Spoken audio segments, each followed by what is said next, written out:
another heroine whose sacrifice helped shape Benin Kingdom. She was the queen during the reign of Oba Ewakwe in about 1700 AD. She is known to have volunteered herself as a sacrificial lamb for the welfare of her husband and that of the entire kingdom.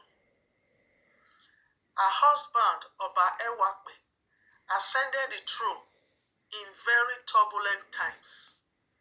His kingdom and chiefs rebelled against him.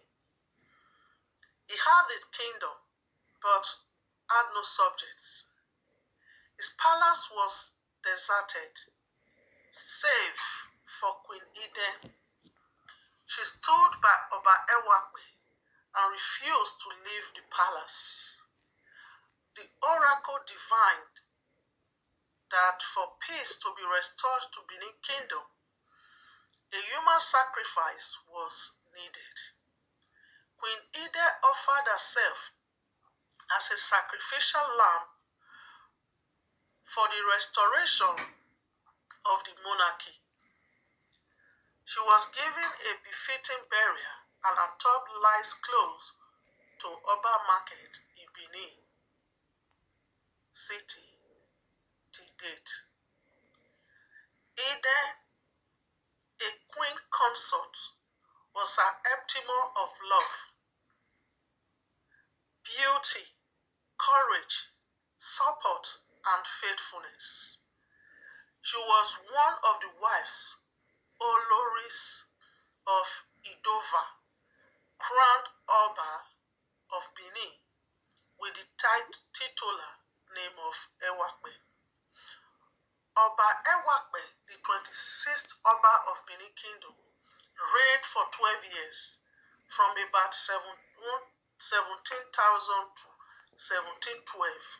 Iden sacrificed her life so that her husband could live and for Benin Kingdom to be at peace.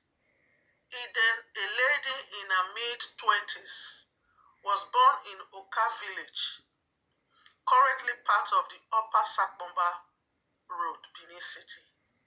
Ewakwe was very young and lacked the tact of governances, which made the early part of his reign turbulent.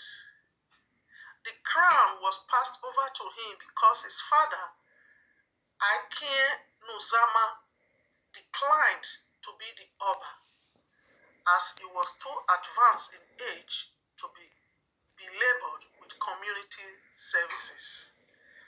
Ewakwe ascended the throne and was insensible to his people's plight. The Oba's hard-heartedness and disrespect for human lives were challenged.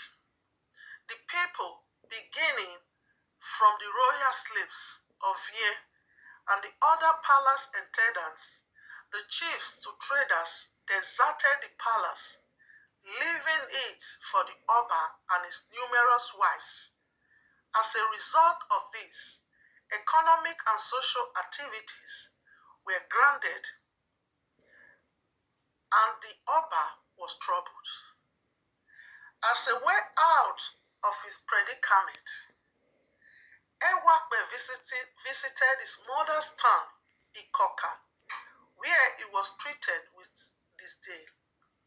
In anger, he placed a curse on the people and the town and returned to Benin.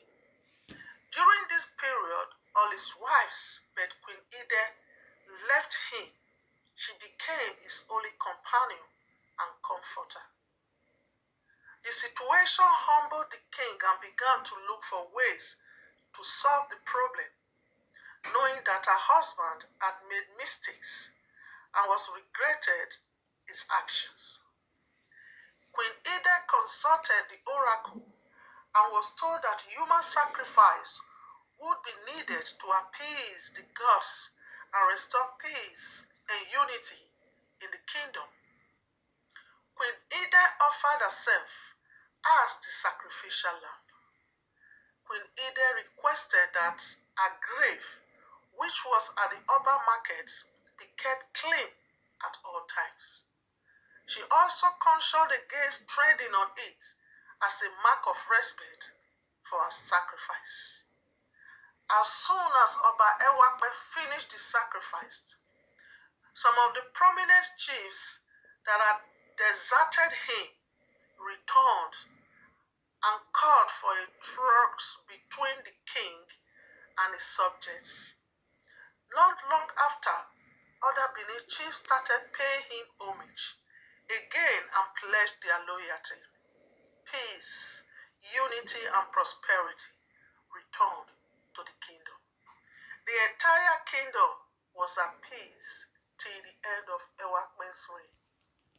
To honor Iden for her belief in oneness and love for the Benin kingdom, the descendants of the kingdom dedicated February 14th every year to celebrate her.